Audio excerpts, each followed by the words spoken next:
Good evening, Falcons fans and sports enthusiasts.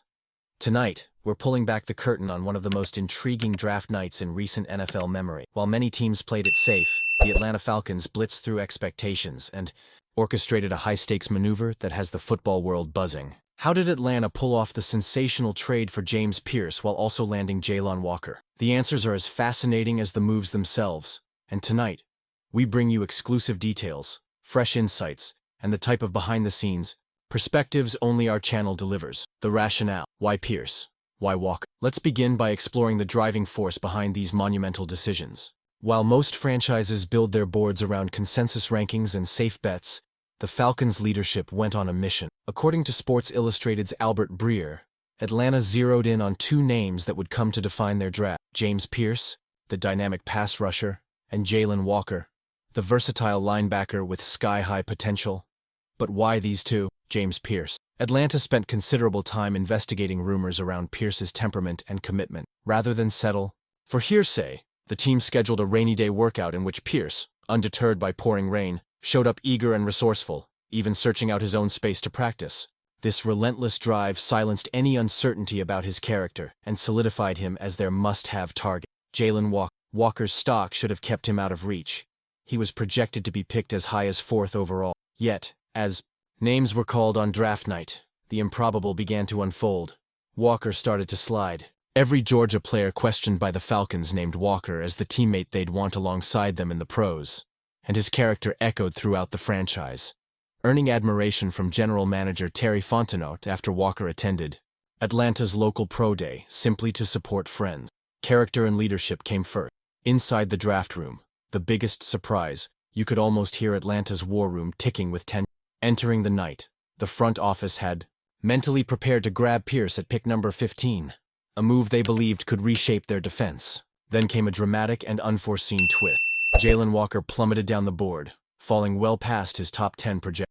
When the Indianapolis Colts opted to select at 14 rather than trade the pick, Atlanta's staff erupted in barely contained excitement. The opportunity had materialized before their eyes, the perfect blend of talent and need, right when they least expected. To the Falcons, this wasn't just about landing big names. It was about something. Head coach Raheem Morris, in particular, believed that Walker could be deployed in an even more impactful version of the hybrid role that Caden Ellis had executed the previous. Walker's blend of pass rushing, prowess and coverage ability, the staff reasoned, would make him a game-changer, capable of elevating the entire defense. The art of the deal, pulling off the Pearce trade with Walker already secured, attention turned back to Pearce. Atlanta's next pick was far too late to guarantee his availability. The team faced a critical challenge. How could they get back into the first round and snatch their guy before someone else? Negotiation lines. Atlanta first phoned the Broncos, who held pick number 20, but couldn't reach. Patience paid off at pick 26, where the Los Angeles Rams offered a lifeline. The trade was costly, requiring Atlanta to part with next year's first-rounder. But it also included a valuable third-round pick, number 1, eventually used on Xavier Watts. It was a classic, exchanging the uncertainty of a future pick for the immediate impact of a player they'd identified as a foundational. After narrowly missing their top pass rusher in last year's draft, the front office was determined not to let Pearce slip away. Some draft analysts argue that Pearce, with his fit in Atlanta's scheme and his upside, might prove even better than last year's coveted Laiatu Latu, a missed opportunity that now looks more like fate than. Weighing the price. Was it worth it? Every bold move invites scrutiny, and Atlanta's all-in approach was no different. Critics lashed out about mortgaging future assets, recalling the long debates sparked by the team's famous move-up for Julio Jones in 2011, a decision that paid off in the end, but was contentious for. Yet the Falcons have a method to the madness. They believed Pearce and Walker were among the few truly elite talents available. Missing on just one could mean letting the future slip away. But getting both, at whatever cost, would be a coup few teams ever. The organization's philosophy was clear.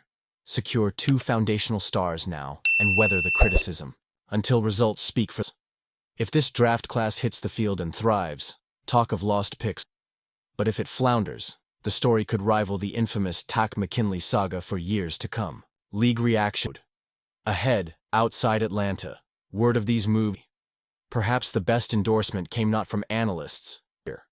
Max Crosby, the Raiders' superstar pass rusher, was reportedly thrilled with how Atlanta attacked their biggest weakness, regardless. In an era where pass rushers are paramount, building a better front became a mission, and perhaps their fans, too, are divided.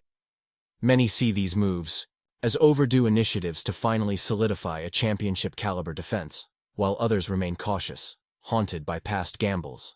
Whichever side you fall on, one clear. The Falcons left no stone unturned, no doubt about their conviction, and no question about the vision they see for this franchise. The gamble that could define a generation. So, where does all of this leave us as the dust settles on an unforgettable? The Atlanta Falcons have made their intentionable. They're done waiting for fate and are swinging for greatness, ready to accept the risks that come with such ambition. Will Pearce and Walker become the pillars upon which a winning tradition is? Or will this chapter become yet another cautionary tale in the always unpredictable playbook of the war? This story is only beginning. Falcons family, what's your gut feeling? Did Atlanta make the right call, or did they overreach? We want to know your hot takes. If you enjoyed this exclusive deep dive, leave a like and share your thoughts in the comments below. It helps our channel grow and brings even more amazing to you. Thanks for watching, and let's keep this conversation going all week long.